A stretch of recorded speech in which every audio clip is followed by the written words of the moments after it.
লাইভে চলে এসেছি লাইভে চলে এসেছি তো আমরা এখন কয়লা কাবাব আর কি মাটির চুলা যাইতেছি ভাই চলে আসছি ভাই খাইয়া দেওয়া হয়েছি আসার সময় আমরা রেল স্টেশন আসার সময় আমরা দেখলাম ট্রেন এটা আমরা পার্ট করে এগুলো আমরা পার্ট করে পাঠিয়ে দিব আপনাদের সবগুলো মিলাই পাঠিয়ে দিব হ্যাঁ ব্লগ সত্যি সত্যি 70-80,000 দিতে হবে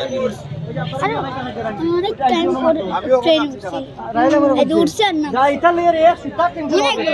হ্যাঁ ভাই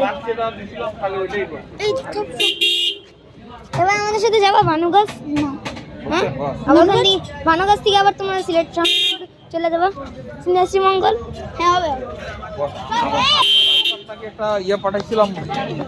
একটা খসড়া যেটা পাঠাইছিলাম ওটাতেই করছিলাম এছাড়া আর আমি অন্য কিছু তো আর করিনি বড় একটা ফাইল আছে টিকটিক করতেছে কেন তো বুঝতেছি না আমরা চলে গেছি পেপরি করি ম্যাপ এই আসো পিপ করতেছে আবার পিপ কেন এত পিপ করতেছে আমরা কি জানি না কি গাইস কেন আমরা এত পিপ করতেছি কেন আসলে আমরা কই আসলাম আমরা এই আমরা খাবারের দোকানে চলে এসেছি গাইস আরে